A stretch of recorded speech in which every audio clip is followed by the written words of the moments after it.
declaration of our democracy, and we most appreciate you coming out.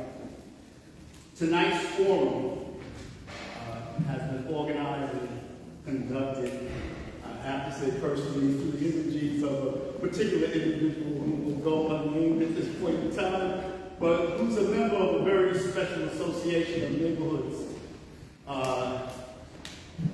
organizations that have, under his aegis, been doing this for a while. And those organizations are the Fleetwood Citizen Society, Chestnut Neighbors Association, and the Fleetwood Neighborhood Association as such. And we want to give them a round of applause for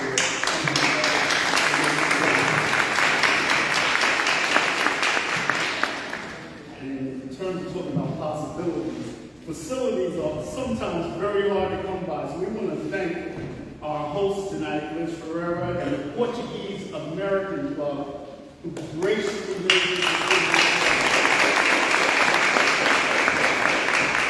and this is a tremendous civic duty, so we have to be very thankful for that. The objective for our forum this evening is to help Mount Vernonites make informed decisions about electing our next 3 Mount Vernon City Council members. I want to introduce our timekeeper who came in at the last minute and didn't say the grace, Karen Sachi. Karen, just stand up and let's see you. I want to introduce our moderators for this evening, Karen Dockery. Karen, raise your hand, stand up.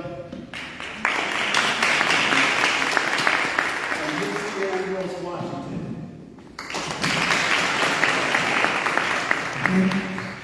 Now the candidates will have an opportunity to introduce themselves in a moment as we begin the questioning period.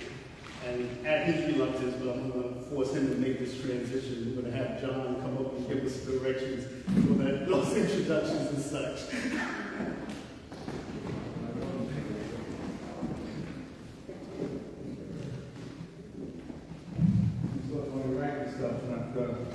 Not talk about it. Okay. Question by the 3 groups that you mentioned. All candidates will be asked going from the right to the left. Andre Rose will start off with introducing himself and telling why he should be a city council person. The first question would be Jason to follow through, and then just keep rotating. Each person will go first. Take it to the mic. One to be the first person, one to be the last person. The reason you sit the way you are, you all went to White Plains and pick a number, or someone picked it for you. This is the order that you will be on the line, maybe you know 3A, 4A, but it's most important to know your face with what line you're on.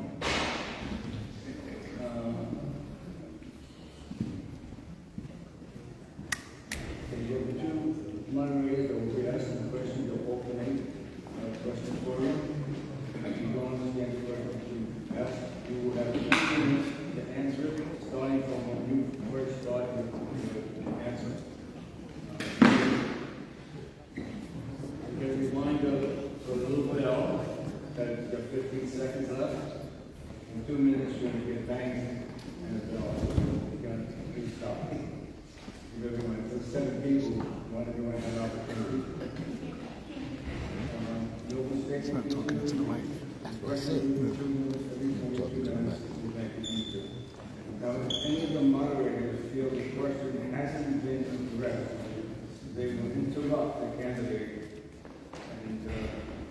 and respond and reread the question. The time for that will not be extended in the 2 minutes. Any questions about the instructions? Okay. Ladies, the floor is yours. Good evening. We're going to open up the forum with opening statements.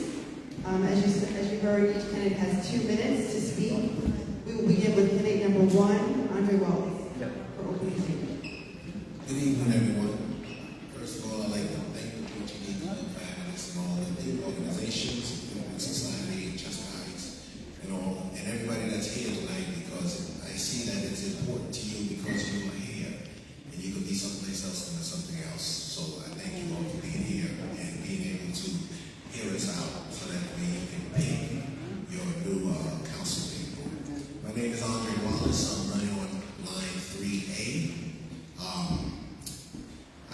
was once a city council member before. When I again, I was also city council president, and then I moved up. I was also the former mayor of the city of Mount Vernon. So some of you may know me, some of you may not know me. But I'd just like to let you know that I'm here to work with others to make sure that we move our city forward. I've been in Mount Vernon 40 years this 28th of June. So I've been around and I've been here, and I understand the challenges, but I also understand the potential of where we can go as a city. But to get there, we're going to have to do it all together. We pay the highest taxes in the United States, and we get the least amount for it. This is an opportunity for us to turn this around. But what it takes is to have the right people in the right positions, doing the right job to make it work. And I think I'm your man for that. I've proven myself when I was in city council. I've proven myself when I was a mayor. The 4 months I've done more than a lot of people have done in 4 years, maybe even 10 years. But I know where the problems are, I know where the issues are, and I'm here to work with others to solve them. Also, I also know our financial situation as well. Is that the stop now? Okay, 15 seconds. But I do understand the city, I understand the financial situation, I understand we're over $500 million in debt.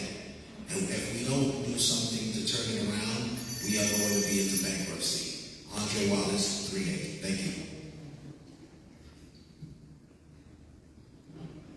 First and foremost, I want to thank everyone for being here tonight. I want to thank all the organizations that are involved to put this together. It's a huge thank you to Ms. Ferreira and the Portuguese American Club for hosting us tonight. My name is Councilwoman Kate Gleason, and I'm proud to say I was born and raised right here in Mount Vernon. I come before you today not just as an elected official, but as your neighbor, your sister in service, and a lifelong member of this community. Long before I ever held public office, I was already doing the work, serving meals, mentoring youth, advocating for seniors, and speaking up for public safety. I've never waited for a title to do the right thing. As president of the largest soup kitchen in Mount Vernon, we serve over 100 meals every night, Tuesday through Friday, because no one in our city should ever go hungry. I've been a fierce advocate for our youth and our seniors, because they are the roots of the future of this city. I've made tough decisions with an extremely tight city budget, never to create chaos, but to build real lasting progress through collaboration, not conflict. I believe in accessible, community-minded leadership. I believe in showing up, listening, and working side by side with you. And I believe in public service, not politics as usual. On Tuesday, June 24th, I'm asking for your vote. I'm the only incumbent running for Mount Vernon City Council, and I'm 4A on the ballot. If you want someone whose only special interest is you, the people of Mount Vernon, then I humbly ask you for your support and your prayers. I thank you for this opportunity to address you. Good evening, everyone. I am Tues Walters, and like my colleagues, I'd like to thank Ms. Ferreira and the Portuguese Club, and also the other organizations that's responsible for tonight's debate. Thank you to the community that's here to listen to us, to assess our qualifications, and assess if we are the best person to go for this election. I'm running for city council because Mount Vernon is long overdue for accountable, effective leadership that puts people first. I've lived here for 17 years. I've served as the city clerk. I hold a law degree and a master's in public administration. And these are just not titles. Thank you.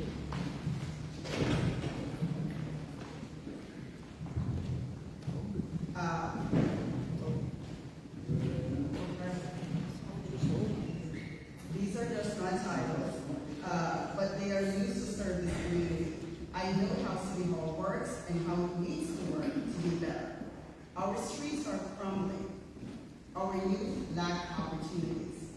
Too many residents feel forgotten. I'm running to fix what's broken and fight for what's possible. That means safe, clean neighborhoods, youth programs that prevent violence before it starts, senior programs that stimulates the cognitive and physical abilities of our seniors, funding for child care and transportation so families can work and grow, real investment in housing, job, and economic development. I will bring transparency to the budget, hold departments accountable, and if you know me, I've worked in City Hall and make sure every voice is heard, because City Hall should serve the people, not itself. This isn't just about politics. It's about pride in our blocks, our business, our schools, and each other. Please vote 5A for a better way. Thank you. Good evening. Before my time starts, I would like to announce that while I am here, my mind is somewhere else right now. We had a tragic incident happen today with one of our very own DPW workers, Juan Peralta. He was hurt during his job this afternoon, and I'm sorry, I'm very close to him, and I ask everyone to please keep the family and friends in prayers, because we all need it very much this evening. He kept our city beautiful for many years, provided service to the city, and I just distraught this evening. Thank you. I want to thank the Portuguese Club for giving us the opportunity to speak this evening. My name is Elvira Castillo, also known as Elvira. My mother and I, and my brother, immigrated from the Dominican Republic, and we came here looking for a better life. I am a single mother of two who went through the school system right here in the city of Mount Vernon. And I am a grandmother, I am a homeowner, a small business owner, and I fell in love with this city 36 years ago when I fell in love with its diversity. The fact that I was able to walk to a supermarket, a movie theater, restaurants, we have a diner. Unfortunately, all of that is non-existent today. I am running for city council because I know that this city can be a great city. We can bring its vitality back, and we need to do this together. Because when a community rises, we all rise. So I am here today to humbly ask for your support for city council. Again, my name is Elvira Castillo. I'm 16. Thank you so much. Good evening, everyone. My name is Cynthia Turnquest Jones, row 7A. I would like to thank you for being here tonight. As stakeholders, I know how important it is for us to be present. I am a 56-year-old resident of Mount Vernon. I am a second-generation homeowner of the home that I am in.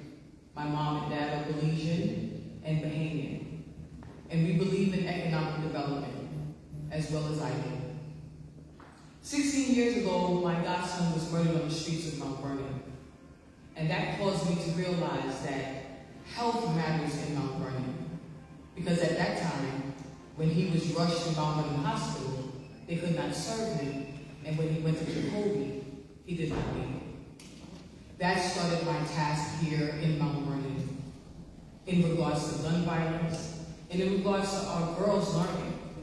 So for the last 9 years, I've been hosting Let Girls Learn Days here in Mount Vernon, because they too had to learn how to manage money, how to build the economy here in Mount Vernon. I know that we have a tax issue in Mount Vernon and a concern, and that concern goes hand in hand with the development and lack of development here in Mount Vernon. Vacant lots are not being used how they should be used. We need to work together in Mount Vernon. That's how I was taught growing up here in Mount Vernon. My sons attended the schools here in Mount Vernon, and my husband and I do not plan on leaving Mount Vernon. My name is Cynthia Turnquest Jones. My number is 7A. Thank you.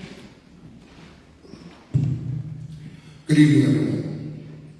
My name is Nicholas Mastrogiorgio, and I am 8A on the ballot. First and foremost, I want to thank the Fleetwood Citizens Society for hosting this event and the Portuguese Club for welcoming us into their space. I thank you.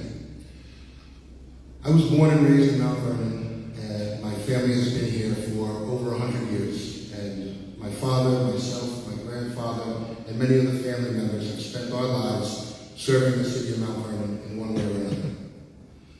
Mount Vernon is a city with a legacy that shines far beyond its borders.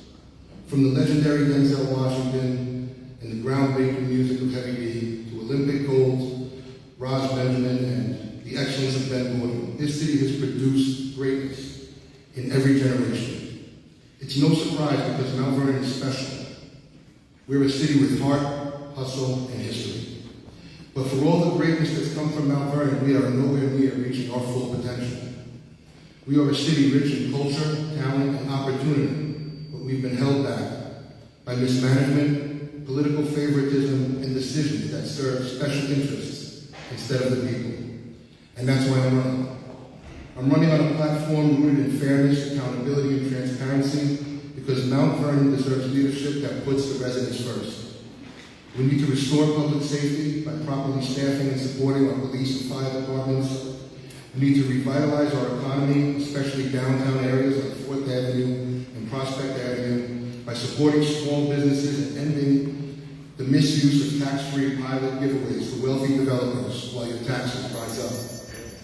We need to invest in our infrastructure and our crumbling roads, and we need to demand fiscal responsibility and stop reckless spending. And most importantly, return honest governance to City Hall. I'm proud to be part of a slate of candidates that believe Mount Vernon belongs to all of us, not the few at the top. Nick Mastrogiorgio, Row 8A.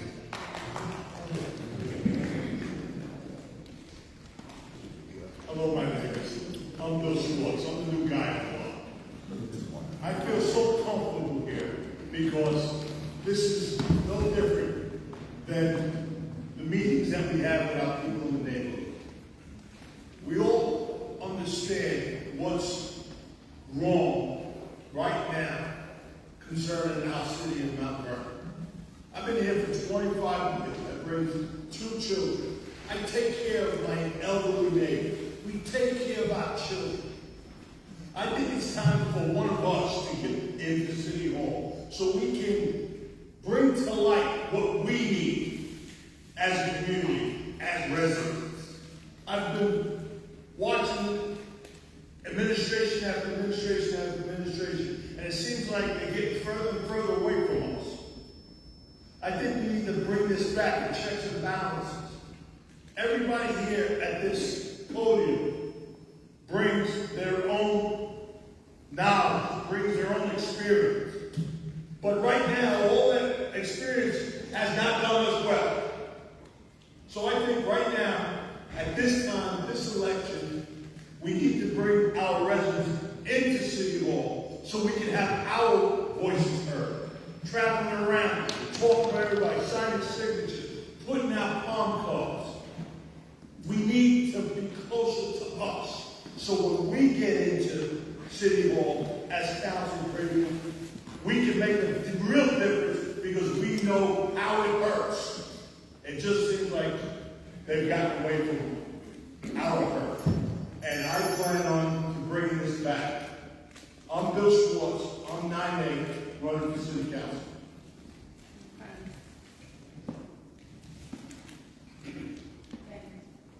Thank you all. Question number 1. This question is, residents are not happy about our elected officials who decided to increase their salary by between 45% and 52%, and hide the fact that it was for their salary. Of course, we were given residents a tax increase. Tell us, what would we expect from you? The first person for this question is Caitlin Louise.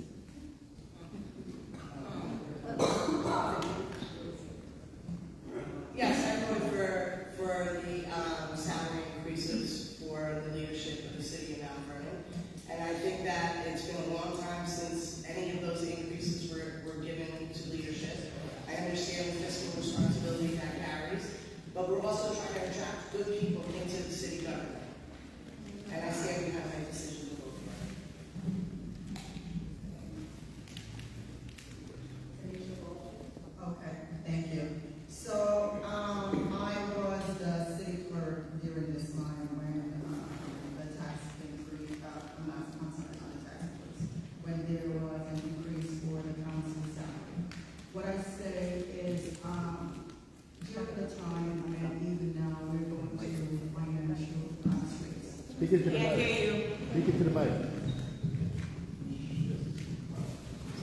The mic won't stay. The mic stand won't stay.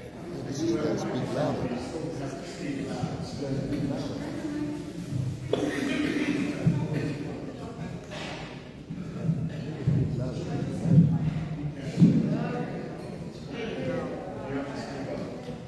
All right, can you hear me now? Wonderful. All right, so I have to say, if I was the city council, I would not call for an increase, right? We were going through financial difficulty, and we're still going through financial difficulty. The bunch of the tax, the burden, financial burden is on the citizens, right? On the homeowners who pay property taxes. With me as a city council member, you would see total transparency. If there was such an increase that was being considered, the public would know, the public would participate, right? There has to be a referendum. Does the public have the right for us to hold off this information or this increase for 45 days while the public come in and give comments, right? The public is owed that.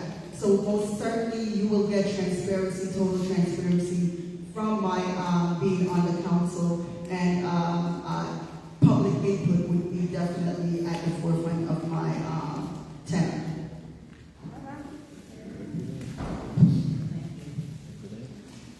Elvira Castillo. Yes, thank you for the question. Can everybody hear me? Okay. I cannot speak on behalf of the city council members who made the decision to give themselves a salary increase. I am also not against salary increase if it's done correctly. I can only speak for myself. I think everyone deserves a raise. And I am sure that they have their reasons for doing so. I was affected just like everyone here was affected with our taxes. And I know how difficult it is for everyone to make ends meet nowadays. As a city council member, I am a big advocate of transparency and accountability. I think that promotes trust. And so, once I'm in city council, I will make sure that everyone receives proper notice of what's going on, what's to come, because everyone should be informed of everything that's happening in the city. Thank you. Thank you. Cynthia Turnquest. The way that I am interpreting that question is that there is a need or was a lack of transparency to the stakeholders here in Mount Vernon. One of the goals and the charge of a council member is to make sure that policy is transparent, that we craft policy as well. We have to also make sure that there are options for our stakeholders to sit in on decisions that are being made. Better communication is needed. As traveling around and getting signatures, stakeholders have mentioned that they sometimes don't even know what's going on. Yes, we have information that is online, but not everyone is an online individual. As a council member, I will become a part of different organizations such as churches so that the word can get out and that they can also have a seat at the table. Thank you. Thank you. Nick Mastro Jr. That's okay. I'm used to it. Thank you for the question. Look, as a former union president, I'd be a real hypocrite if I said people don't deserve pay raises. I've screamed about it for years. The issue with the pay raises that were received by the mayor, the comptroller, the council, and the department heads in the city is that there was no transparency. It wasn't that there was an option for people to come and have public discussion about those raises. They were hidden from the public in a contingency fund used for emergency purposes. And it was underhanded the way that was done. Had I been on the council, knowing the intention of what they were hiding that money for, I would have screamed about it at the top of my lungs and let people know. Because that wasn't right. Okay? The same city that had no problem telling me time and time again that there wasn't money for police officers or firemen, hid their own raises in a fund used for emergencies and then transferred it to the government.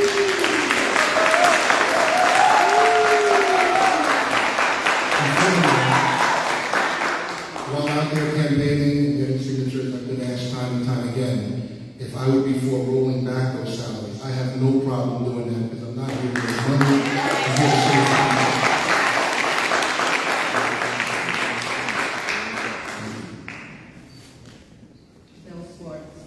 You know, as a worker, imagine any one of us goes to our boss and say, hey, 40% raise, please. Imagine that. Then, if we're good at our job, we don't get more than 4 or 5%. We don't. So it's a little bit cray-cray that you say you need to get 40% plus. It just doesn't work out for our city. How is that putting us first? How is it? It's not. And I'm not talking about the people. I'm talking about what they do. And what they do is not right for us, ever. All right. I would have to agree with what Nick Master-Giorgio had said and explained because it is 100% correct. When I went to City Hall the first time and as I attempted to go back, I've always told everybody, I'm not going there to get a job, I'm going to do a job. The money never meant anything to me, it still doesn't. And I agree with rolling it back. I told him that I don't even believe people should get more than $10,000 on city council to cover your expenses. It's about doing what's right for the city. I have a corporation, and I'm a union guy. My employees are mostly union, and we don't get a raise like that. Each year we'll see a little raise. It might be 25 cents, might be 50 cents an hour. It is never 45% because just imagine if somebody's making $100,000 and they're making 140.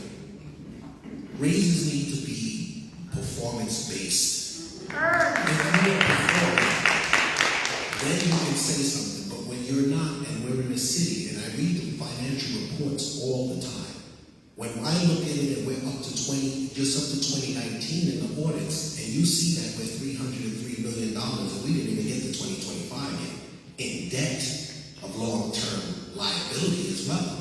How can you even take a raise? You should be actually thinking about what can you do to give back, because that is why we are there. And that is why I'm going back to be there to do the same thing, to make sure that the people come first. And that's how it's supposed to be.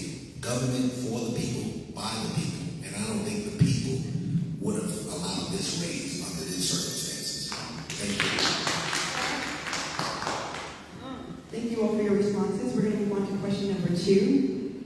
Where do you stand on the proposed charter revision that would take Mount Vernon from strong mayor government, where the mayor appoints the commissions and oversees the city departments, to a council manager form of government with a city manager system, and why? We'll begin with candidate Tanisha Walters. Thank you. Listen, I got to answer this question. You gotta speak louder, please. Okay, it's so interesting that I get to answer this question first. When the Charter Review Commission was reorganized, I was part of that process in organizing and working with the council and mayor in getting the members on the Charter Review Commission. And I've worked with the Charter Review Commission members until I left City Hall. I agree with the weak mayor system, so that's a question. I agree because I believe with the weak mayor system, when we have a city manager to make sure that the city is operating correctly and there's no political motivation behind it. Whereas when you have the mayor involved, that strong mayor system, the mayor is politically served, right? There will be room for corruption or tainting of her duties. And so having the commissioners being appointed by the mayor, who is a political figure, there's room for hiring people that are not qualified for the position, right? The people that lack the credentials to be a strong leader in that department and to have the city improve successfully. So I am definitely for the weak mayor. And now we hear from Elvira Castillo. Yes. Well, thank you so much for the question.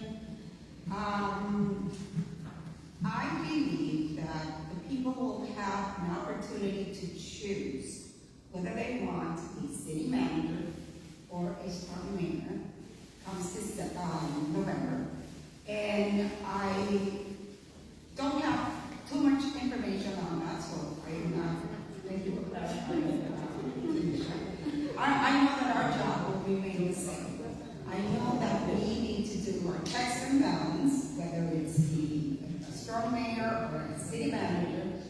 Our job, our duty remains the same. So it will be definitely up to the people comes November to decide which way they would like the city to continue. So that's where I stand with that. Thank you for the question. And now we'll hear from Cynthia Turnquist. I currently know that a strong mayor is in Mount Vernon, Yonkers, and White Plains. The rest have the same kind of thing that the charter wants to bring in. But what I also know, which is the last part of what I want to say, is that the city council will then pick the mayor, and the city council also holds accountable the mayor. The job of the city council person remains the same regardless of the person being a weak mayor or a strong mayor. And in that aspect, as a council member, have to remember what we are here to do, which is to make sure that the policy is uplifted and that we do what we're supposed to do. I know I said that already, but I'm saying it again. So basically, just understand that the council will then be making different decisions than what they made before in the aspects of a weak or a strong mayor. Thank you. Say it again. I heard somebody. I was just saying they should probably ask the question again because the question wasn't answered. I'll read the question again. Where do you stand on the proposed charter revision that would take Mount Vernon from strong mayor government, where the mayor appoints the commissions and oversees the city departments, to a council manager form of government, with the city manager system and why? Now we'll hear from Nick Mastrogiorgio. On the issue of the Charter Review Commission's proposal for the November ballot to have a city manager system of government, I happen to be very much in favor of the city manager form of government. The reason why is, you look around, like corporations in America, they're governed by a board of directors and they appoint a CEO.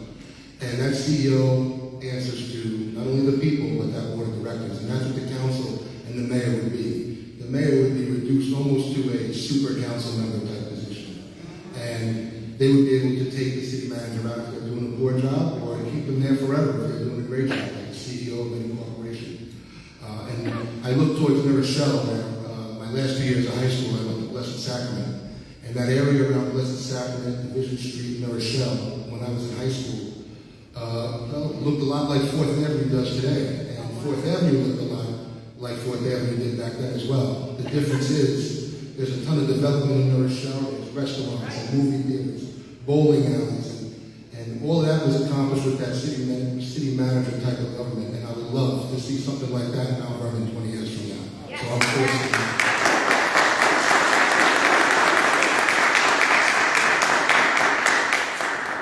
Now we'll hear from Bill Schwartz. Yes. As how it stands today, no, I wouldn't allow the mayor to run the school charter system. We have to come up with a better system that's actually for the children.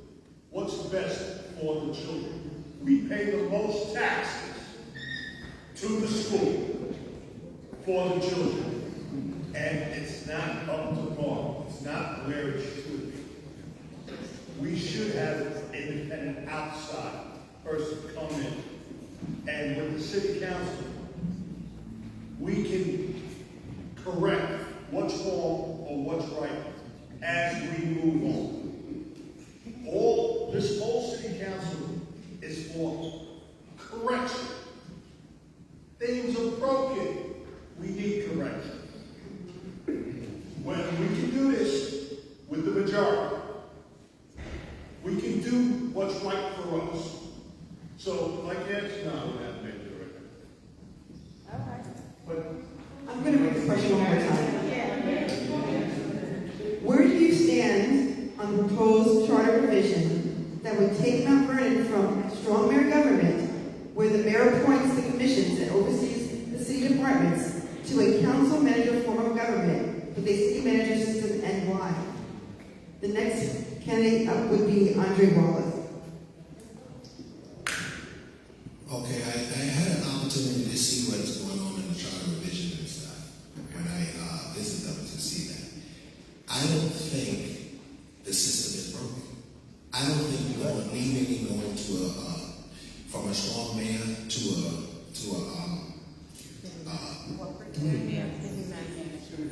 going to a city manager is going to make a big difference.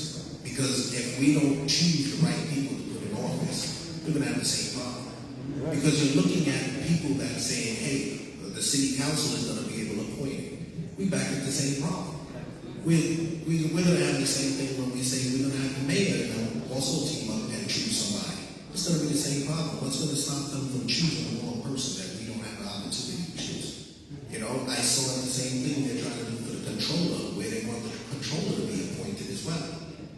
Who's to say that appointing a controller is not going to be a bad controller that's going to be a friend of somebody else that they went to school with? We already have a friends and family system going on in Mount Vernon. The system is not broken. It worked for over 100 years. What is broken is how we choose to vote blindly without knowing who has the proper qualifications to be in office and do the job that needs to be done for you. Exactly. And if we continue to keep on voting because somebody's my friend or somebody was dating Pookie or somebody's this one's cousin, we are never going to get where we got to go.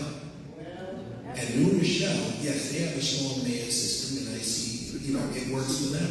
But when people say they're talking about other development going in there, the same people, RXR, that is developing downtown in New Rochelle, is the same people that I brought here that was supposed to develop in our downtown. They went to New Rochelle because after 3 meetings and then having to meet with an administration, they figured that we are not ready for it. And the reason why we were not ready for it is because we don't have the right people in there, and people don't want to be tortured by corruption or, those kind of problems. That's it. Okay, now Pedro Leeson. Where do you stand on the proposed charter revision that would take Mount Vernon from strong mayor government, where the mayor appoints the commissions and oversees the city departments, to a city council manager form of government with a city manager system, and why? Okay, so I support a strong mayor system. I do. And I think that the branches of government that we have in place, the executive, the legislative, and the financial arm of the government is already the checks and balances.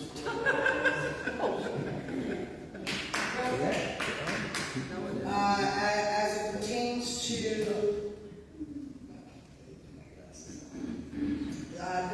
the people choose. You're basically taking that out of people's hands.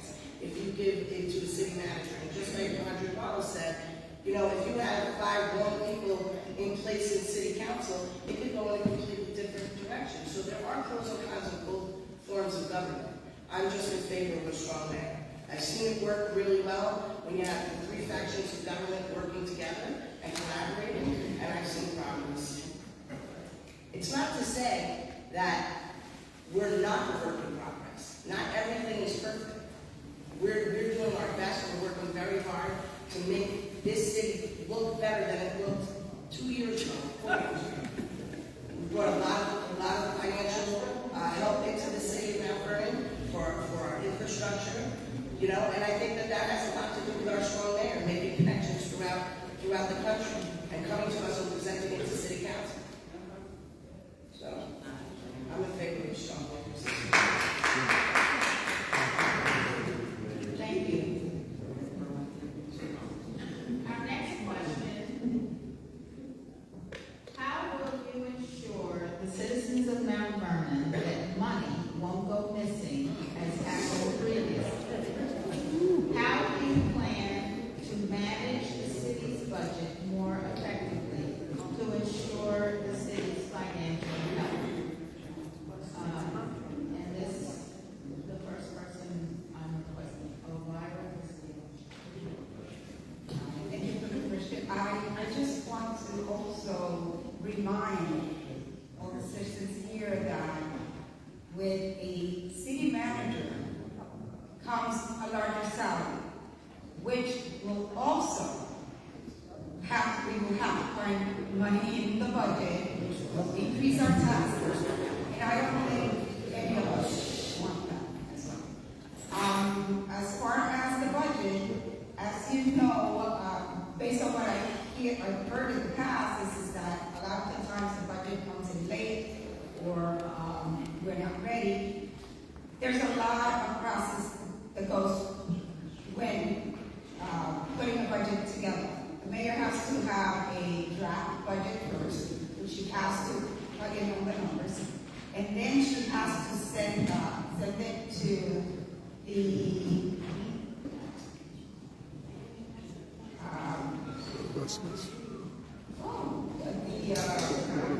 thank you. My mind is somewhere else. I'm sorry. To the Board of Estimates, which they then sit and put in the numbers, have the public hearings. So all that takes a while. I know that once I'm in City Council, we need to make sure that all the numbers are where they need to be. Obviously, we cannot increase anything in the budget, but we need to make sure that the money is spent properly, that there's accountability, that we are all informed. As city council members, we will hold public hearings as well, so that you're all informed and involved. And definitely, transparency and accountability is very important when putting together a budget and going through the budget.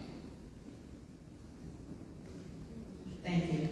I'm going to read the question one more time.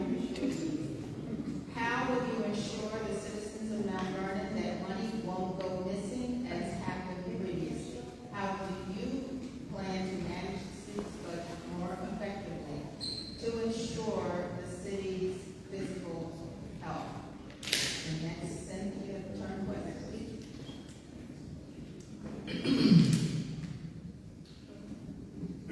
How do you ensure that money does not go missing?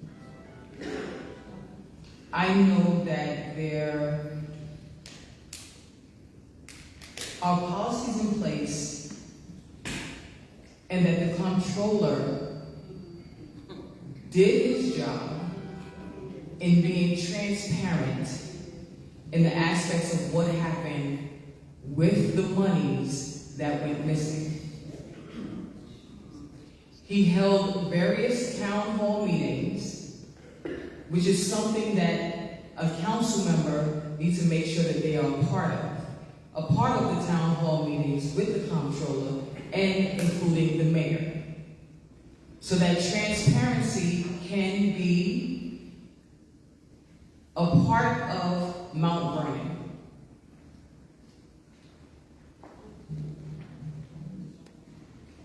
a person does not share what is going on in the budget and what is going on as to what went missing, we would have never known that something was missing. So there is some type of transparency that is going on.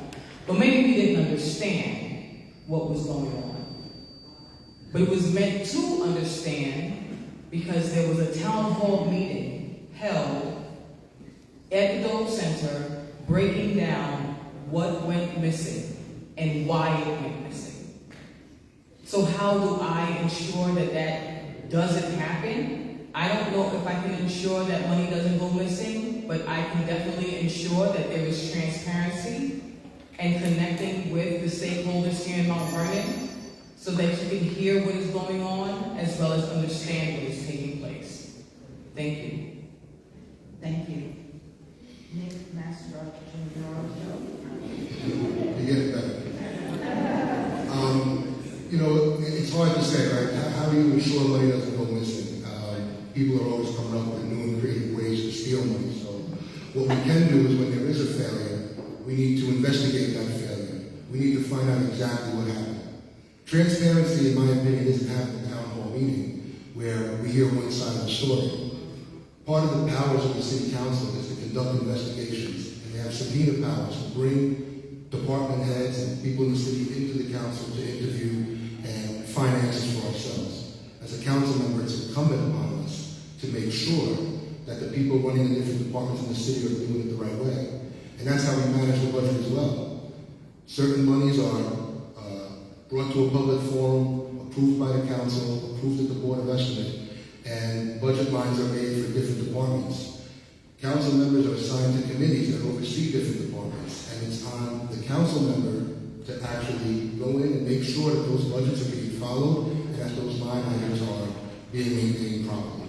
So that's how I would do my best to ensure that money doesn't go missing and that the budget is managed properly.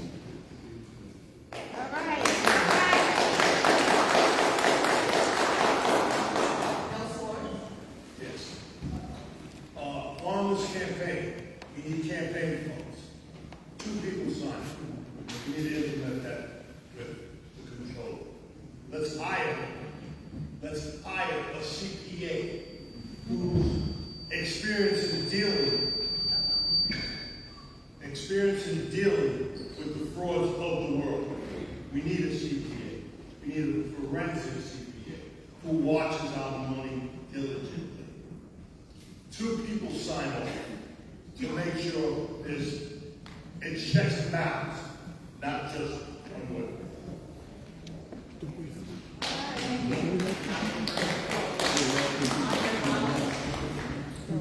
It's easy. When I was in office, I used to ask the controller for a quarterly report. I knew what the budget was because I worked on every one of those budgets along with the controller. What we have to understand is when you put a budget together, you have to stick within the budget because that is what we told the taxpayers that they were going to spend for the year. When we ran the city on $106 million. Today we're running on $160 million and the services is less. So the money's going someplace, and that's something I got to figure out. But I will look into it. But we always know what the budget is. And through quarterly reports that you can actually get on the spending and the income of the city through the controller should tell you everything. That is how I was able to put a corporate counsel in jail. That's how I was able to recover $1 million for the water department hidden. That's how I was able to make sure that 11 cops that weren't doing their job was removed. It just goes on. The list goes on. If you know what you're doing and you know what you're looking at, I look at budgets every day. I'm in the construction and the development business. My company, we don't handle $150 million, but we do handle about $50 million. And I look at every check that goes out, every piece of invoice that comes in. That's why we have commissioners assigned to things to make sure that they keep their departments running within that budget. And that is how we turn around so we can know what it is. And then those commissioners will have to report back. And as a councilman, we can ask them anything we want, and we can ask how they're spending it, and we need to look at where they're spending it. Because that is very important, because that is all of our money. That is nobody's money to be messing with, nobody's money to be spending how they wish and choose. I know a lot of people also complained about, you know, a lot of things and checks and stuff, bills not getting paid.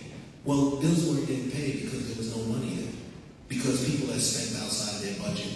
It is city council's job to make sure that we keep accountability to all of this kind of stuff, and you will find all the missing money will start to reappear.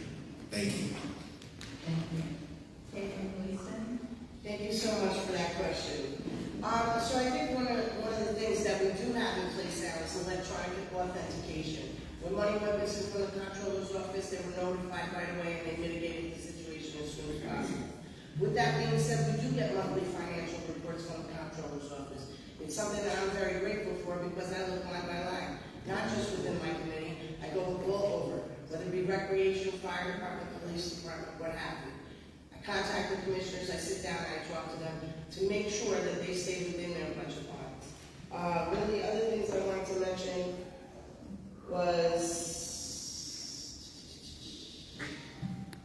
it will be a lot easier to identify where money is being spent once all the audits are completed. Within the last 3 years, we've gotten audits completed at a rapid pace. Once those audits are completed, reconciliations on a monthly basis will be a lot more complete, where we can see where there could be something, whether it be in the wrong line item or what have you. As of right now, there has not been, except for the situation with the comptroller, and those authentications have been put in place.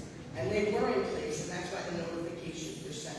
I think that if we do a multifaceted authentication and continue doing that, it'll be easier. And once all the audits are done and they do the monthly reconciliations of the bank accounts, I mean, that's the only thing I can tell you that I think will be the best bet. I mean, I know everybody on city council, whether it pertains to their committee or not, they go through the monthly financial report on a regular basis. So.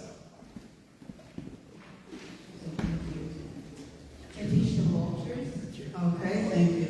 So how will you ensure the city money won't go missing, right? So to prevent the city money from not going missing, we can put financial protocols in place, right?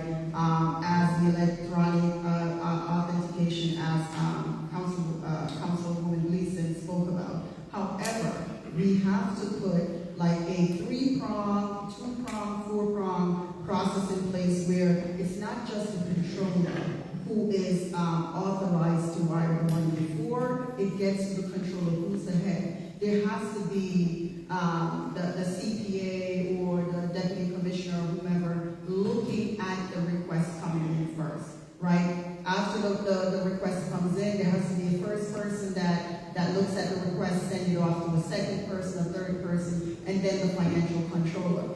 Also, why is there a security like firewall in the financial department? It should be more security firewall in the financial department than the entire city hall. Not saying that there's not firewall on our computers in city hall, right? We have to also consider: are we using our personal cell phones and computers when we are working on city business, or are we using city computers and property? We must always use, because we open ourselves up to fraud and misuse when we are transferring back and forth from our personal computer working on city business and using the city computers. So there has to be a strict rule and a strict adherence to using city property to work with on city work, and not our personal property, because we're not protected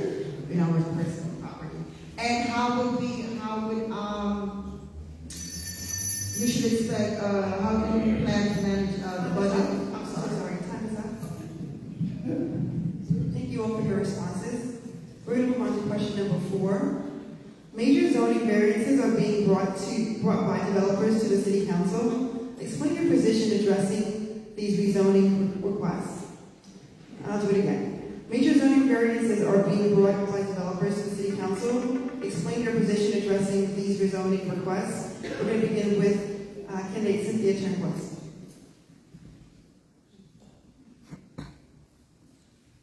Can you repeat it one more time? Sure. Major zoning variances are being brought by developers to the City Council. Explain your position position addressing these rezoning requests?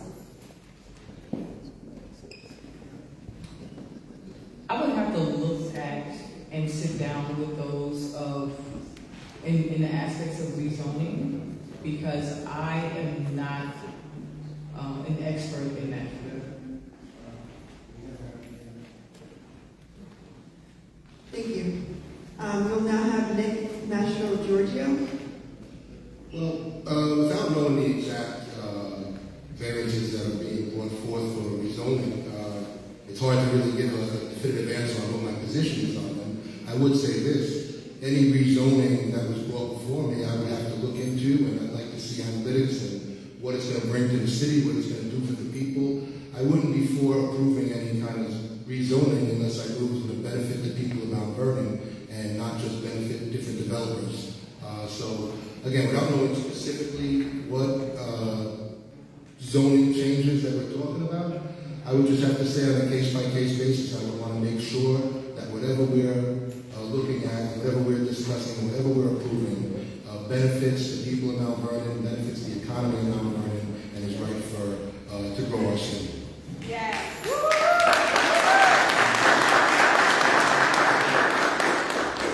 Next, we'll have Bill Schwartz. I gotta agree with Nick. We have too many health programs coming into the city that doesn't pay taxes. We're gonna rezone these areas for them not to pay taxes. It doesn't make no sense. And it's all experience in the world. It doesn't make sense. All right. So, you know, we have to take it as it comes. We have nothing to offer. These big buildings coming in, no place to shop.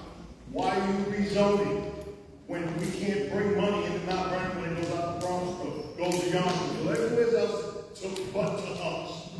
Rezoning shouldn't be on the table right now until we can bring money into Mount Vernon and see how we can build ourselves up first. Next, we'll have Andre Wallace. I have a problem with rezoning, spot zoning, overlays, because I've seen how it worked in the past. I've seen how, instead of waiting for a full comprehensive plan to go through so that we could plot out our city the proper way, I see them do a lot of those things so that they can put up these affordable housing and certain things so that developers can make money that they want to make and leave the city, leaving us with the tax burden and the we have to focus on our true comprehensive plan and make sure that we get that done right. Yes. And then from there we can build, because now we build buildings where they shouldn't be, in areas that should be more or less other type of buildings and not low-income buildings, in sections where we can manage and make money, but we're not, because we're doing it the wrong way. Right now, I would like to see actually a whole feasibility study on what all of these homes that they're putting up with all these pilots are doing for us. I would want a feasibility study to show how our money is, and before you put up a building, before you put up one of these low-income buildings in our community, tell me how it's going to make money for the taxpayers. I see all the time they talk about it's bringing X amount of jobs. Yes, you fool the people because most of those jobs that you bring in are for construction workers. And those construction workers that you hire from companies outside of our city. So tell me how are we benefiting from those kind of things?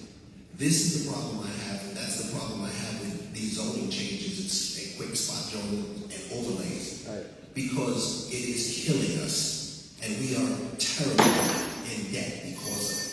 So we need to change that, and we need to focus on what is right. Just get the comprehensive plan correct. Get it out there and let people start to look at that and build the city the way it's supposed to be built. Thank you. Next, we'll have Caitlin Gleason. Can you read the question again, please? Sure. Major zoning variances are being brought by developers to City Council. Explain your position addressing these rezoning requests. Okay, first and foremost, I kind of agree with Nick, without knowing which particular project you're referring to, I'm not quite sure, but the rezoning, we started the comprehensive plan, we're almost finished with the comprehensive plan, that'll be a couple of months away. I invite all the council candidates to read through the first vision map, to understand the direction that we're going. What we did was we went out into the community to find out what they wanted in the different areas throughout these 4 square miles. With doing that, the comprehensive plan team is putting together the whole comprehensive plan and will be done within the next couple of months. With that being said, that will pretty much make recommendations on what areas should have certain zoning, what areas will basically, that's what I'm looking for.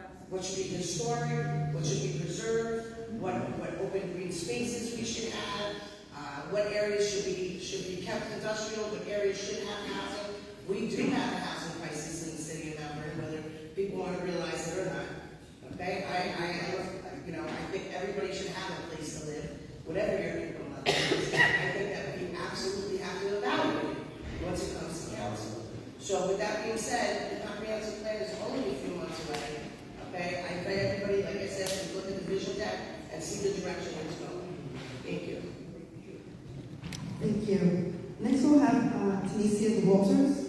Thank you. So, in reviewing the zoning variances, right, brought by developers, we also need, yes, we're working along with the comprehensive plan, but we don't want to rush the comprehensive plan in order to put a building in an area that may call for it, right? So we have to look at how the environment changed. First of all, it's going to be all hands on deck, right? We're going to work with the planning department, the ARB board, the ZBA board. They have to do an assessment and give us their feedback on if this is an environmentally safe and is this an area that calls for a mixed-use building or some sort of rezoning that would definitely benefit that area while also working along with the comprehensive plan. Because the more we delay and wait for the comprehensive plan and rush the comprehensive plan because we want to have the information there, it's delaying us from making any revenue for the city, right? So we can work alongside the comprehensive plan while getting the assessment from the pertinent departments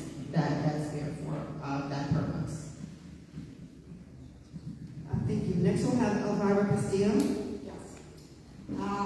First and foremost, zoning variances are the reasons that tells us that a certain development should not, is not as of right building in that area. And that costs the developers time, money, and it just holds the city in a on a side. So the comprehensive plan, which is very old, it has not been revised for a very long time. Phase 1 was already adopted. Phase 2 is ready to go to City Council for approval, for its final review and approval. And I am hopeful and very positive that this comprehensive plan will be done and put in effect this year, so that it will allow us to attract business into the city, that will allow us to produce jobs, housing, like our city council members at Gleason. There's a lot of need. There's a lot of development that needs to be done here in the city. And with the comprehensive plan in place, it would allow us to know where these buildings or industrial areas should be. I also want to thank a lot of the citizens here that participated and were part of the comprehensive plan, because we need to be part of it. It's our city, and we need to know where we want certain green space or where we want the industrial areas to go. We are a very lucky city to have three trains, Metro North. Not too many cities have that. Thank you. Thank you. The next question. The IPA, which is the Industrial Development Agency, has been giving away pilots which deprive the city of the necessary tax dollars to supply the needed services. What is your perspective on pilots?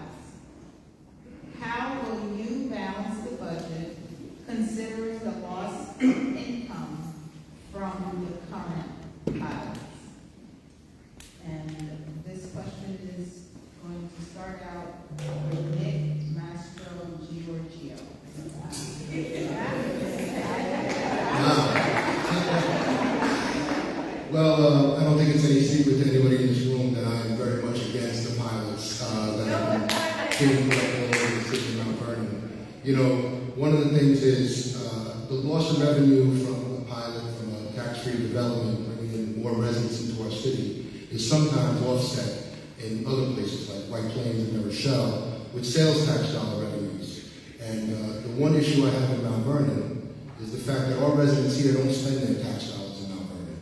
So for me, I'd like to see more development of retail space and commercial space where we can actually spend our tax dollars in our city. You know, there's not many places to go out to eat, or to go out for a drink, or to go out bowling, or watch a movie. And that's the kind of stuff we need in Mount Vernon, so we can generate more revenue. And then it might make sense to do a tax-free development where it's costing us a few $1 million, but those people, the influx of people in the city, are spending their money here. Right now, we're giving away these tax-free developments. We're adding people to the city. We're making the job harder for the police department, the fire department, the DPW.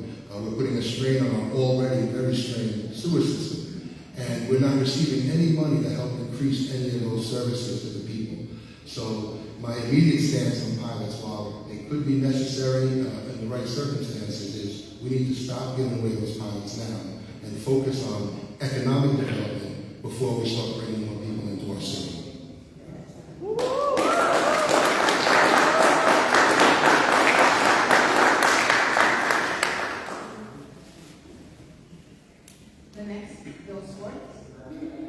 Yes, I'm as well as against the pilot program. We can't keep building these buildings with no taxes. The city address, as I was sitting there, I hear this grandeur thing about a youth center with no taxes coming to the city. I hate to share something with you, neighbors, but that big youth center we're going to have to pay for because they're not paying their taxes. And like I said, it's an overburden on our sewer system with the police department. Look, we had 3 schools closed down. How many children will go in that building and go to the schools that's overwhelmed already?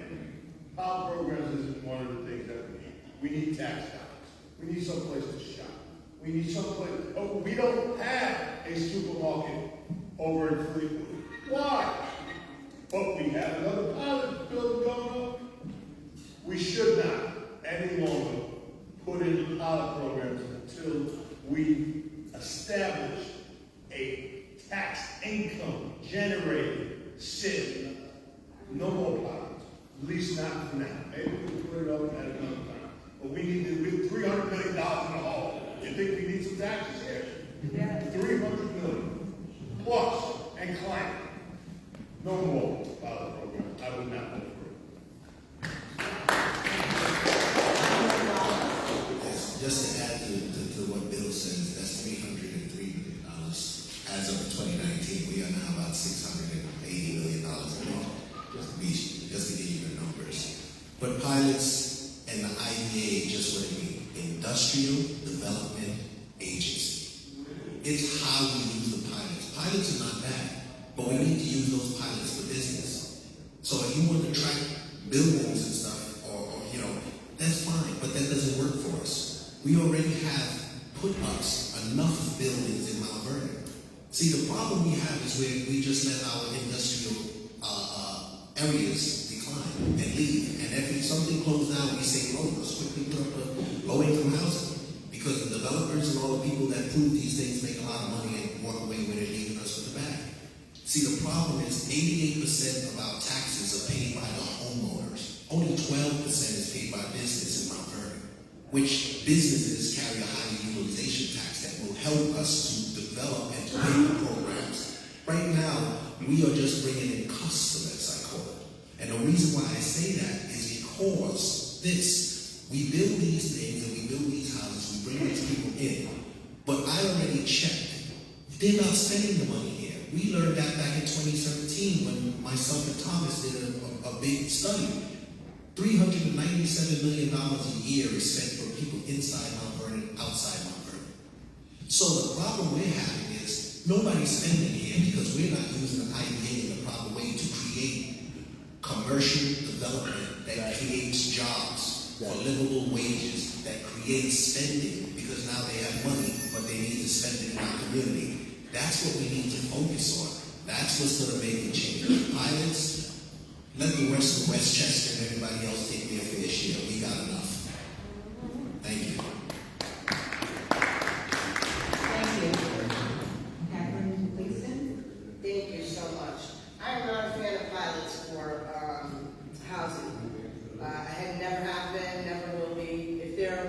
sort of mixed use with the housing where there was businesses underneath that could collect sales tax to augment what the pilot was, what the agreement with the pilot was. Maybe I would consider it. I think the pilot should be used for bringing industry into the city. I believe pilots should be used for, you know, if we wanted to, the downtown development of 4th Avenue, I would consider a pilot for that. But we don't get to vote on it. City Council does not have any purview over pilots. This would just be our opinion. So I just want to make sure that everybody's clear on that. City Council does not have any control over that. The IDA has complete control over whether pilots are given out to businesses, or given out to housing, or given out to industrial, or given out to commercial. Right now, to advocate for a pilot, if I had to advocate, it would be for industrial, commercial, anything that would augment, if they had any type of sales tax, workforce development, anything that could benefit the city in a way that a pilot, you know, could be used for. Like I said, with workforce development and industrial development, commercial development. If they wanted to take a whole area, a section of Mount Vernon, and say, hey, you know, we're going to give pilots to 4th Avenue and help the existing businesses that are hurting, the brick and mortars. I would totally be in support of that, but I can really advocate for it. I don't have a vote when it comes to that. Thank you. Thank you. Tanisha, I'm prepared this time. Okay, so as Councilwoman Gleason states, the City Council does not approve nor vote for pilots, right? I know IDA is governed by General Municipal Code, Article 18. Ask me how I remember this, I don't know, right? But if the City Council doesn't approve pilots, right? Now the question then becomes, can the council indirectly influence the pilot, the IDA, to make the right decisions, right? And yes, they can, right? The IDA is made up of 5 members, right? And it's supposed to be a corporate public member board. It's totally appointed by the mayor. So I believe the mayor's on it, corporation council, the controller. I don't remember who the other person is, but one of the persons has to be from the corporate side. Who is that person? We don't know. The council can be involved in getting that last person, right? Speaking with the mayor, ask the mayor to give them some influence in getting that other person, correct? And so, how would that make our decision or the people's decision work for the pilot? IDAs are supposed to be industrial development agencies. Currently, IDAs are only giving pilots away to buildings and residential buildings, right? Where is the industrial development aspects of it, right? In lieu of pilots, there can be other incentives. Have we looked into that? Have the IDA looked into other incentives in lieu of, is that my time? Okay. In lieu of a pilot program. So definitely the council doesn't approve pilots, but we can be an indirect influence to what goes on, what the decisions are made in who get pilots and what incentive is given in lieu of pilots. Thank you. Yes, thank you. Payment in lieu of taxes affects our services. It affects our fire, police, our schools. And while they have a very negative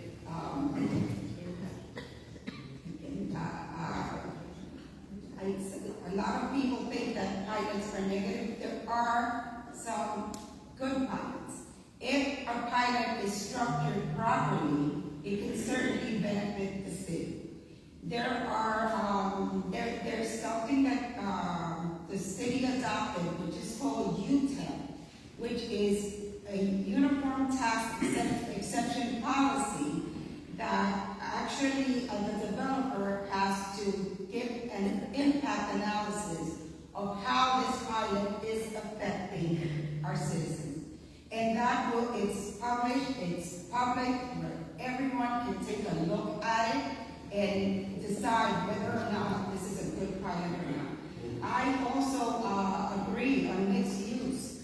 We cannot totally dismiss a pilot because there are instances where if a hotel comes in to Sunford Boulevard, not only is it bringing jobs, it's bringing a lot of benefit to the city, it's bringing other people to come in and have foot traffic and bring in money into our city. Again, please excuse my mind is really elsewhere. But no, I am not in favor of bad pilots. I am pro good pilot, a pilot that's structured well. Thank you. Thank you. So the UTEP that Elvira was talking about actually comes from the New York State Comptroller's Office. The reason why UTEP is in place is because of the bad services of pilots. There are good pilots, there are bad pilots, but we need a pilot that makes sure that it meets the needs of Mount Vernon. So Sanford Boulevard is the example of pilots, Best Buy and Target, right? And so pilots are give and take. So are pilots good? Some are. Are pilots bad? Some are. If you look at our different municipalities that we often compare ourselves to, they have pilots. And pilots do work when they work the correct way. So under the New York City Comptroller, under New York State Comptroller, what is in place is the give and take and the back and forth of creating a pilot, and will this pilot meet Mount Vernon's needs, right? Last but not least, I want to make sure that you understand that with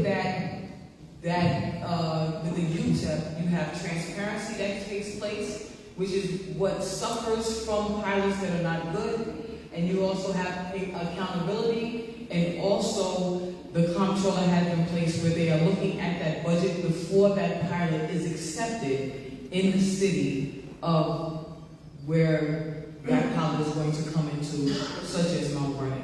So am I in favor of a pilot? I am in favor of good pilots. Thank you. Thank you. Was that the question? Yes. Oh. Yes. Thank you all for your responses. We're going to move on to question number 6. Bronxville and most cities parking meter end at 7 p.m.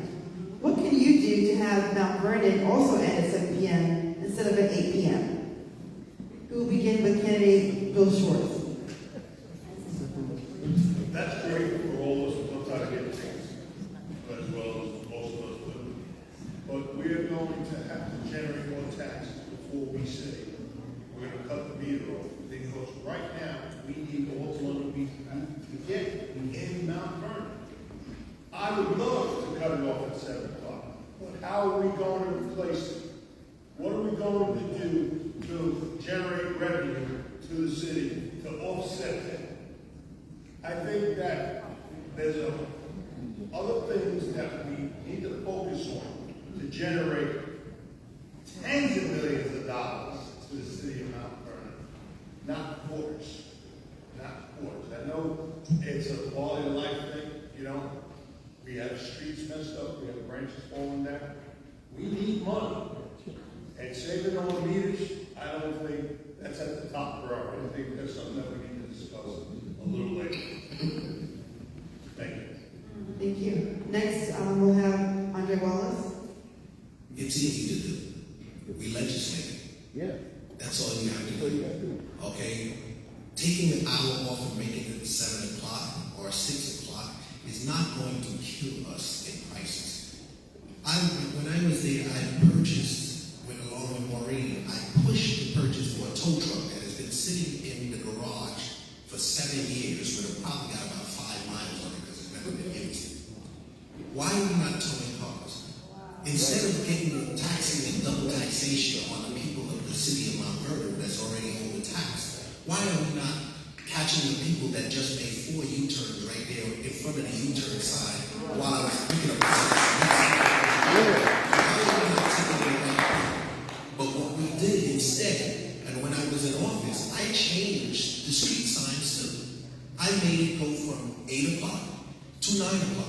The big fight with other folks was, hey, we're not going to be able to ticket the homeowners and the people because they're going to have time to move their car. Well, let me tell you something, okay? It's not about moving the car or ticketing somebody. It's to get the street cleaned. It's not to mess up their quality of life. It's not for Miss Jones to come out, jockey around for 30 minutes looking for a parking space, run back in her house, take a shower, finish up with her kids, and then run back out at 8:45 to move her car and drive to work. Well, then why not just make it 9 o'clock? Why not bring the meters down so that we can end up having more of this? Well, we don't have a lot of restaurants left. That's another story. But people can park and they can go into stores, shop, do other things. We are nickel and diming the taxpayers here in the wrong way, where there is so much money to make. When I bought that tow truck and all, New York City at the time was making $870 million a year in towing cars. I figured that if we had 2 tow trucks, we should be able to make $8 million. So there is plenty of ways to make money other than nickel and diming people for quarters. Thank you. Next we have Emily Gleason. Thank you so much. First and foremost, I wouldn't be opposed to it, but I would absolutely look into what the financial burden is to the city, if there is one. We did for that whole hour, that I would like to look at finances first to see. I wouldn't be opposed to it, and Councilman Wallace said it right. You know, we would have to be the ones to legislate for the city council, but I'm not opposed to it. Thank you. Next we have Tanisha Walters. Okay, thank you. And I want to agree with Councilman Gleason and also Andre Wallace. It's as easy as drafting legislation and having it approved by the 5 council members in order to get that 1 hour down from 8 p.m. to 7 p.m. But again, assessing how much that would, how much revenue that would be taken away from the city, I don't see enough revenue being generated within that 1 hour not to alleviate that financial burden from the residents, right? We can definitely put that revenue income from somewhere else. Take, for example, the businesses, right? The businesses put their garbage out when it's not time to put their garbage out. Why aren't we fining those businesses? Is it DPW's responsibility to go out and give tickets to the businesses? You know, why aren't there being fines on those businesses? Landlords put their garbage out. They're not putting their garbage out in the time that they should put their garbage out. So I think we should focus on private carters. I live in an apartment building where the private carters are not abiding by the laws of the charter. They come all different hours of the night.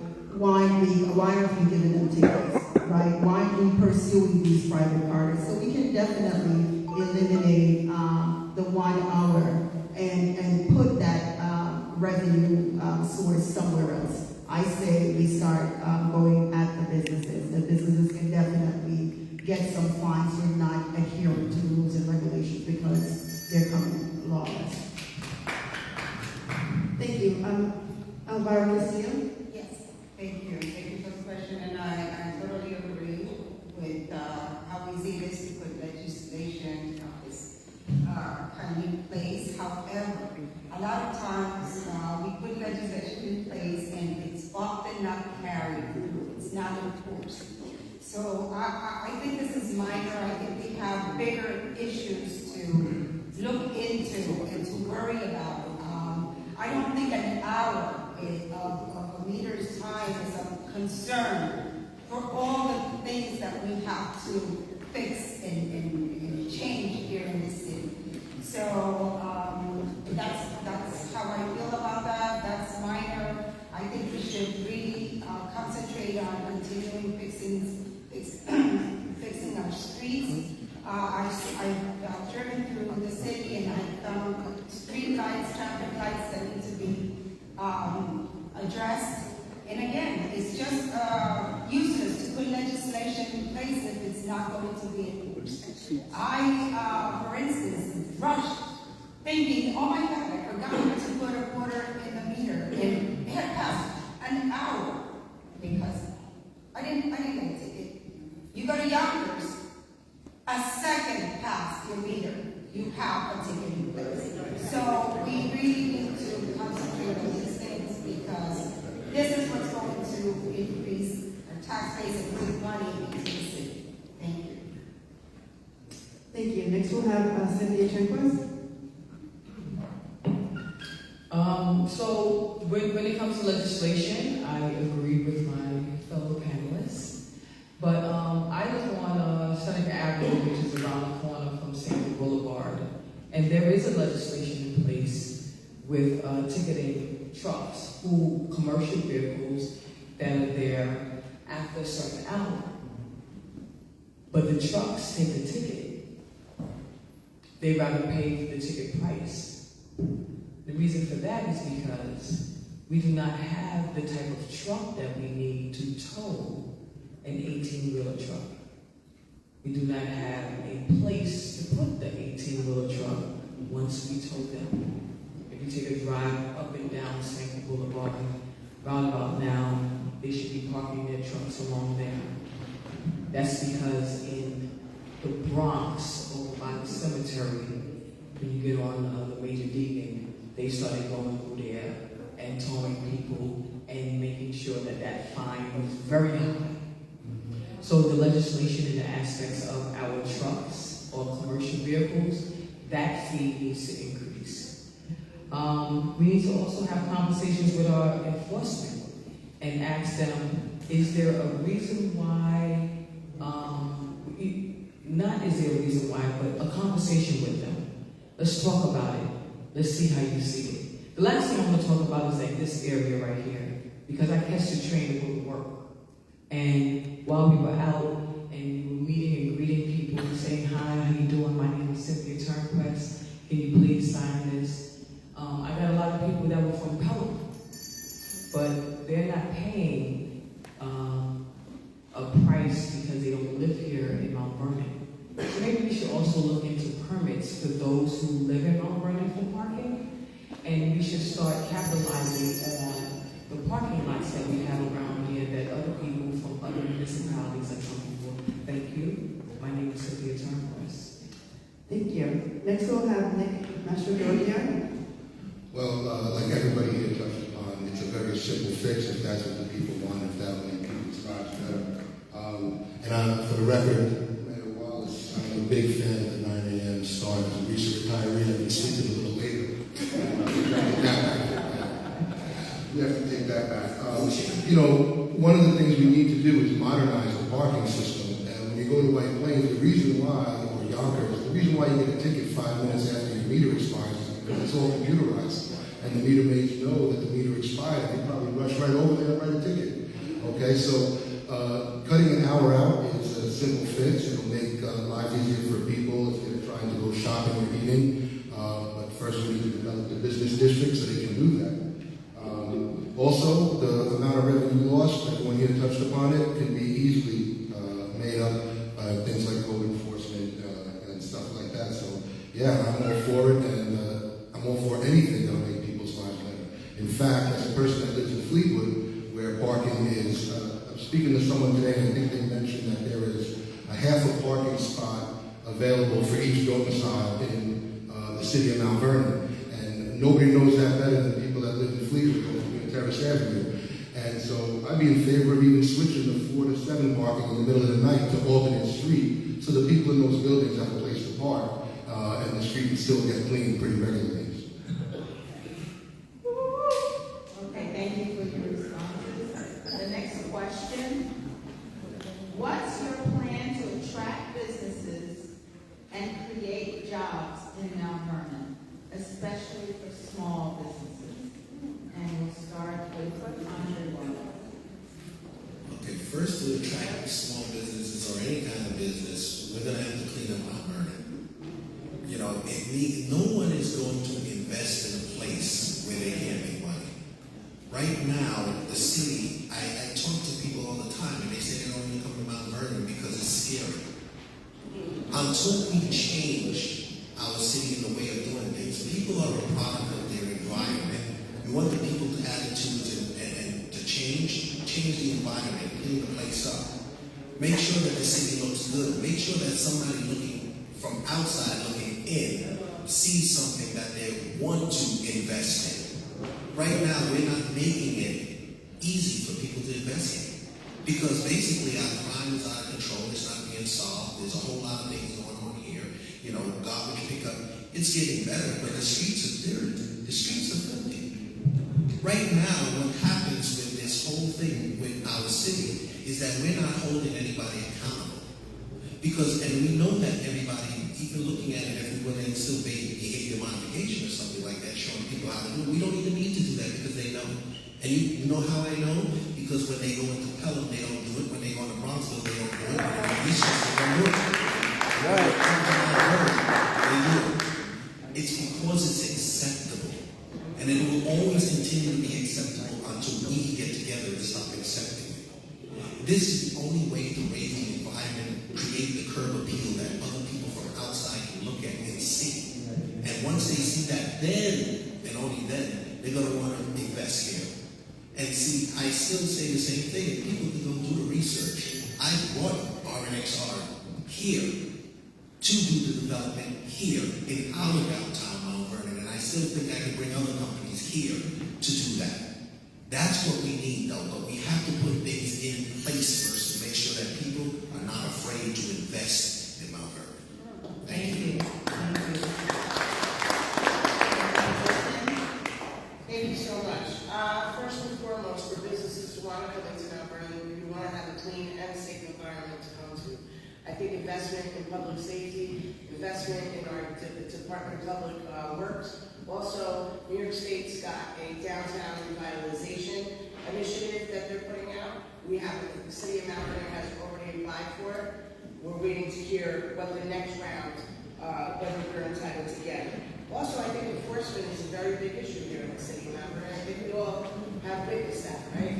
We have to have enforcement of double parked cars. We got to have enforcement of people who are not cleaning up in front of their businesses. We have to have enforcement of parking. We also have to make sure that our parking garages are able to be used. And I think that how we can do that is go into a public-private partnership, because right now people are not comfortable going into our public parking structures. Also, another thing, like I really believe through City Council we created the economic task force. That economic task force is comprised of a bunch of people to make recommendations to the city on what they think should be done to bring economic development. Economic development is not just bringing a big housing structure, it's workforce development, it's supporting our current store owners, seeing what they need, and like I said, the downtown revitalization would do that. And also giving tax incentives. Giving them tax incentives in areas that are basically burdened and, not built up. Trying to do something like that to make it where you have an area that you give the tax incentive to, like we had years ago. What else can I recommend? I mean, clean and safe. We have to, invest in our police, our state, our DPW, and have more training for our enforcement officers. Thank you. Okay, thank you. So, to touch on some of the things that my colleagues already touched on, I would say 4th Avenue and Gramercy Avenue corridors are the main attraction for businesses, right? But if you look at 4th Avenue and Gramercy Avenue, they are in desperate need of being cleaned up, being looked to attract businesses to address their needs, right? Some businesses are struggling, but they want to keep open for the community. Can we provide them with some grant to clean up their business, to have the avenue look pretty? I remember when Mayor Davis was in office, he wanted to put some lamps on 4th Avenue, if I'm not mistaken, right? How can we beautify the corridors, right, the main corridors, to attract new business through public safety, through adequate parking a strong advocate in providing support to the police department, providing support through the auxiliary police. We already complained that we don't have enough police officers. Well, we have the auxiliary police. Why don't we fully train them up so they can be boots on the ground? Oh, that's your favorite song. They can be boots on the ground in the business districts, right? So people can feel safe. They can see a uniformed officer in place. They can be out patronizing the businesses, right? That's how we will attract more businesses coming in and also giving access to people getting the jobs that they need. Yes, thank you. Can you repeat the question, I'm sorry?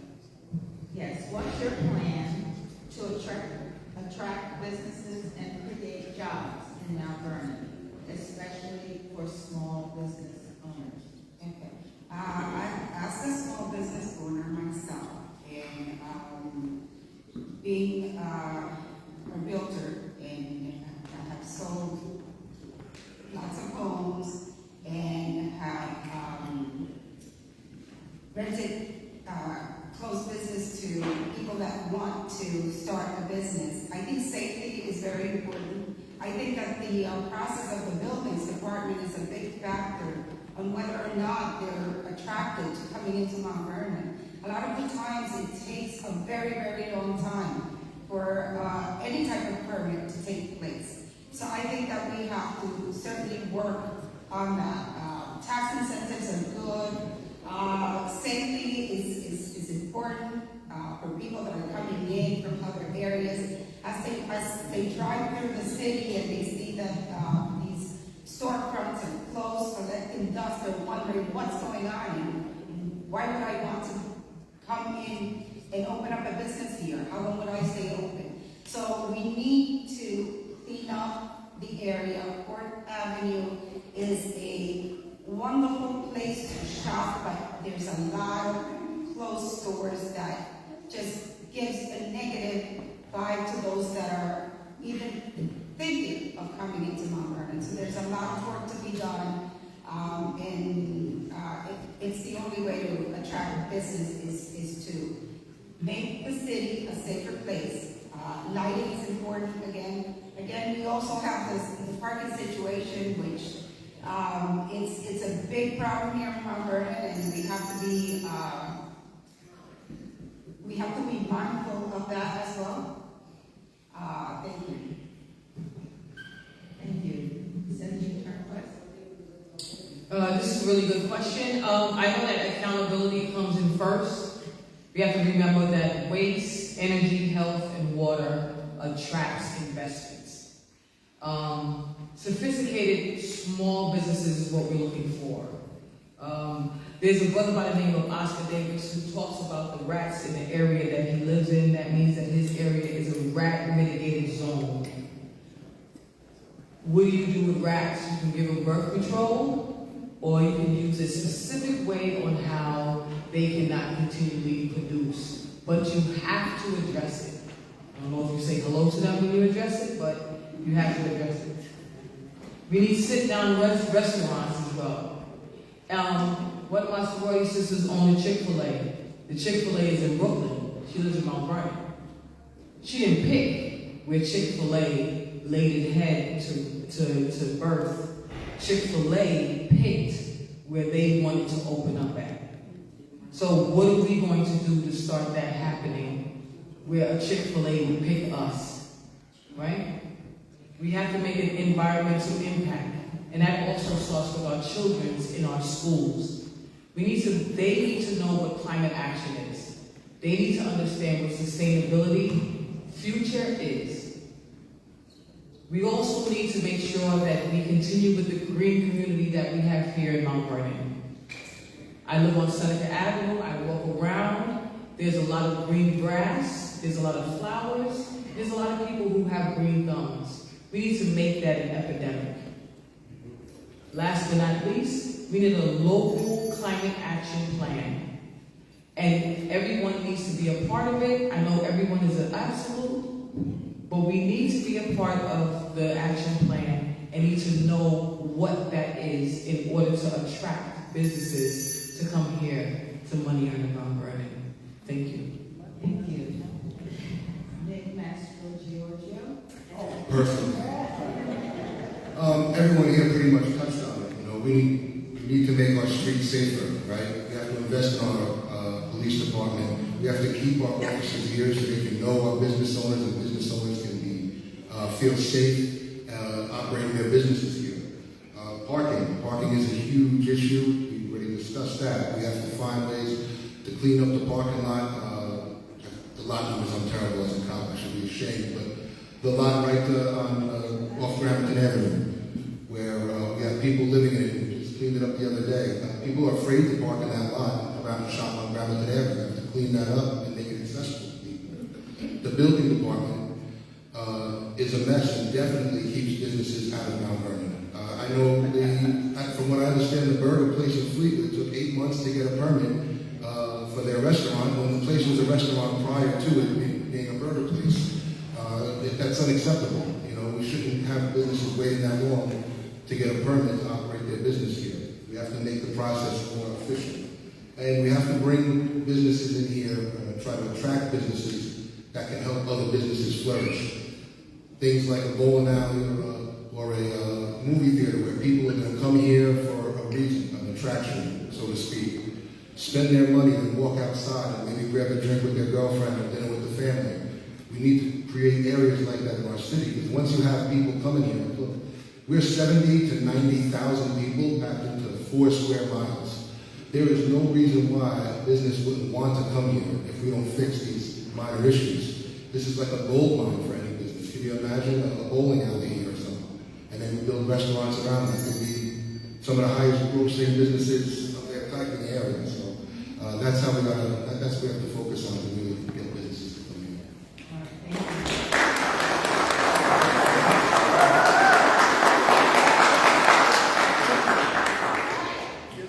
Pretty much covered everything that's wrong. And even myself, I wanted to know what we want, but I found it absolutely impossible. Speaking to some of the business owners, they were complaining about the turnover in residents. If we can't keep us here, how is anybody going to do well? It's a struggle here.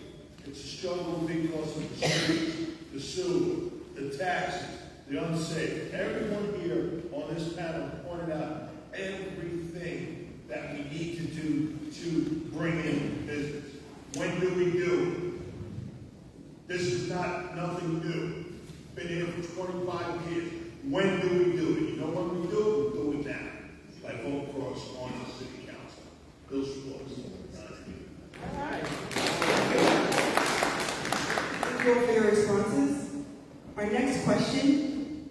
How do you plan to tackle infrastructure challenges like potholes, flooding, and outdated sewer systems? Our first candidate will be Tanisha Walters.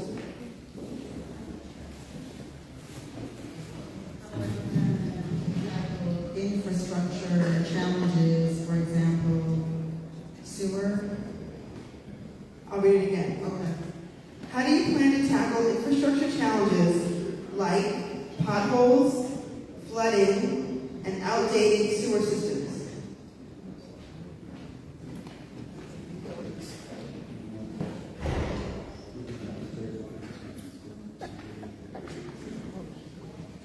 Okay. So, potholes, right? We got some monies from the Governor Michael. I think $150 million that should assist us in addressing these issues, right?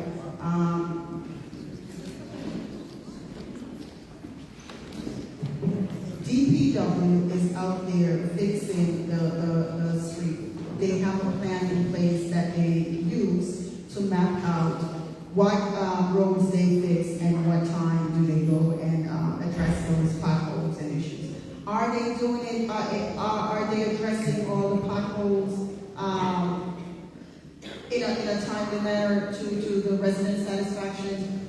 I don't know, because I've heard residents still complain that it looks like nothing is being done, right? So So how do we address that? We stay on top of DPW. We have meetings with DPW. We have meetings with the mayor and her staff to see what the process is and what the plans are in addressing the issue, right? We see government grants, right? Not only the grant that we got from Governor Hochul, but what other grants are available to us? What kind of monies do we have access to address the needs of our community? The outdated sewer system, how do we tackle that? We stop giving developers the go-ahead to develop any more properties. We cannot address our sewer system until we put a stopping on developing more properties.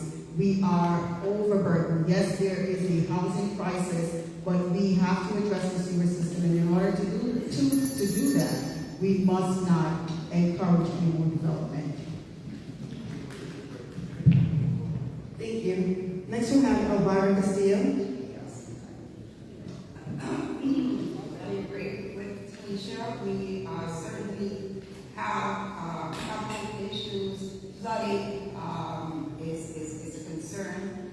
Our sewers are outdated. We have been working with Con Ed, and I understand that there's been 40% of our students that have been paid, and it's the way that it's done is when Con Ed comes in and starts working, the city comes in and takes a look at what needs to be repaired and takes advantage of that, and they work together, they're working together in collaboration. So I know our infrastructure still need a lot of work, and we need to look closely into our budget as to how we're going to move forward with that, and that will take some time and a lot of thinking and working together as a whole to make sure that the fundings are there and that we can continue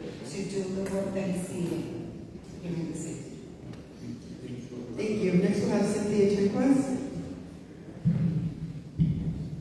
So I know that we cannot pay for this by ourselves. Therefore, we need to make sure that we have partners such as the federal government, working along with the mayor and comptroller, the county and the state. Last but not least, Con Edison used to do construction and then just patch the hole. But currently, they're doing the entire block. That's how my block got done. Because Con Edison did some pipe work, and then because of them notifying the city that they were going to do some work, the city said, well, you need to make sure that you are doing curb-to-curb paving. The other information and aspects of our infrastructure and things that need to be updated, I will have to look at that information, analyze it, and sit down with other colleagues to see how we can... Yeah, well, that's the question that we have, but I'm going to take a few questions from the audience. Next we'll have Master Giorgio. Potholes, sidewalks, things like that that are damaged. I think one way to ensure that those things get looked at and fixed easily is to come up with an efficient means, a system to report and track the issues reported by the people, right? So I was speaking to somebody else today who told me how much money we lose every year on sidewalk faults and things like that. Myself, I had a car damage a couple of years ago from a city tree that was marked to be cut down, and hadn't been cut down, and it was marked for a few months. We need some kind of system in place to ensure that once something is reported, that it gets fixed right away. Because once it's reported, we then become liable for any damages caused by that. So I don't know if that's a software issue. I don't know what method is in place now, but as a council person and someone that may or may not oversee the DPW committee, something that has to be looked into. As far as the sewer systems go, you know, Tanisha touched on it. We got to stop these big residential developments until we fix our sewer problem. But as critical as I am of a lot of things in the city of Mount Vernon, the city received a huge amount of money from the state government, and the DPW is doing a really good job, and they're on top of it, and they're working on the sewer stop building and putting more strain on that system until they get the job done. I think that's the best way.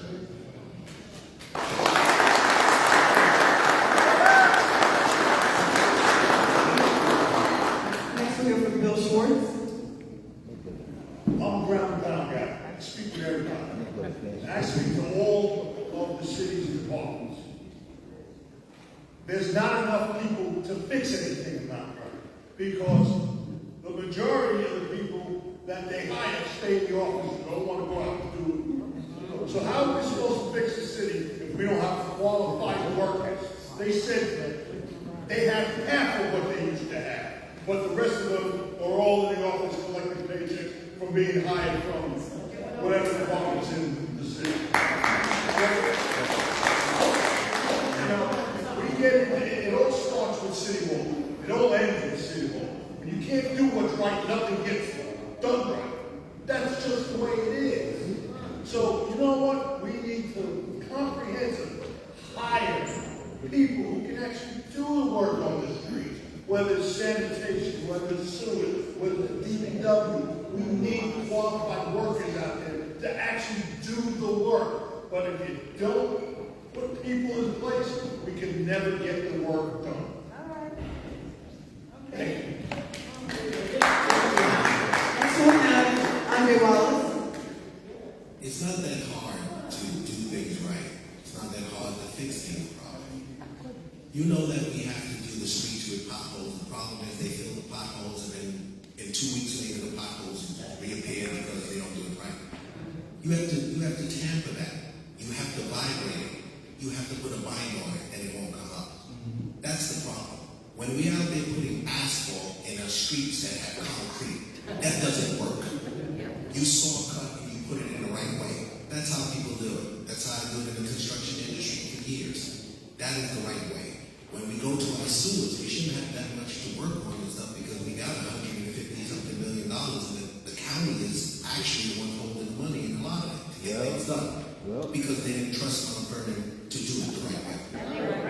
So we have those into it. And then when you want to talk about flooding, the flooding is not a sewer problem. The flooding in Mount Vernon is a storm drain problem. And when I was mayor at that time, we did tie-dye testing in organizations, in businesses, and we went from store to store, and we dropped red dye in people's toilet to flush it to watch where it came out. And a lot of it came out in the storm drain because people are doing these basements and makeshift apartments and all these other things in restaurants and every place else. And what happens is they're tying it into our storm drain, which is the fresh water, which is why we got fined by the government for the water spilling out of the second outfalls that we have that goes into the Hutch and the Bronx River, because we're putting raw sewage in those things. All we have to do is continue to finish looking for those things and fix those things. Find those people who have done those things that is causing us these problems and just straighten it out. None of this is a hard fix. If you know what you're doing, it's very easy. And when we get there, we'll be able to do that. Captain Wilson. It's actually Caitlin. Oh, sorry, that's okay. That's okay.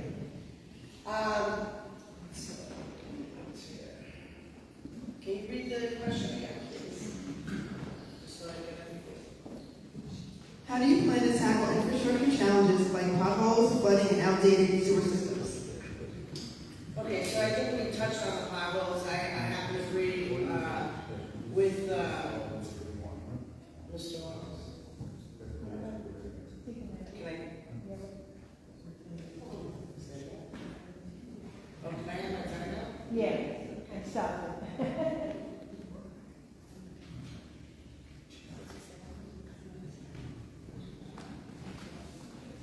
Okay. I'll repeat the question for you. So how do you plan to tackle infrastructure challenges like potholes, flooding, and outdated sewer systems?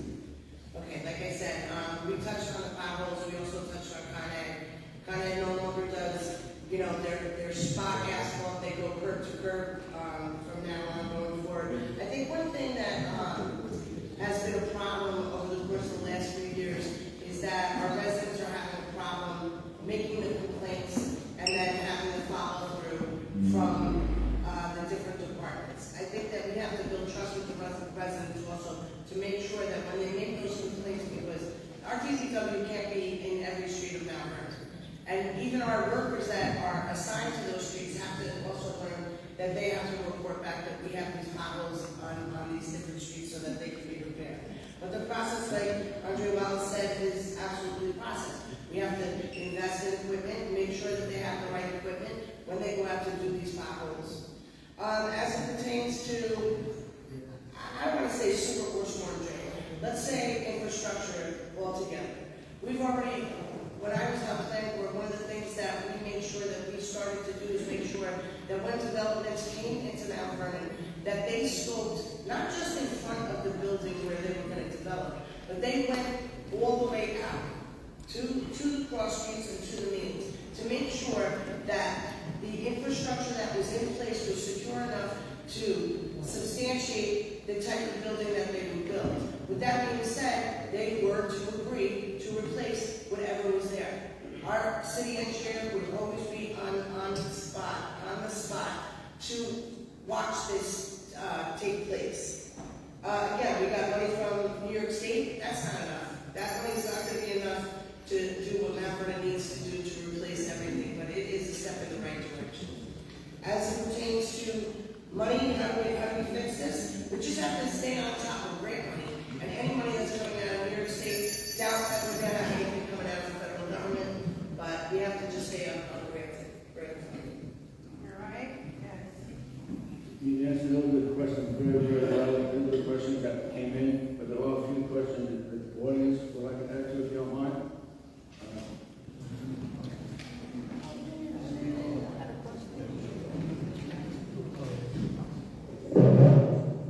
Good evening. Vince Ferrandino, 45 Parkway West, Vernon, New York. Closer to the mic.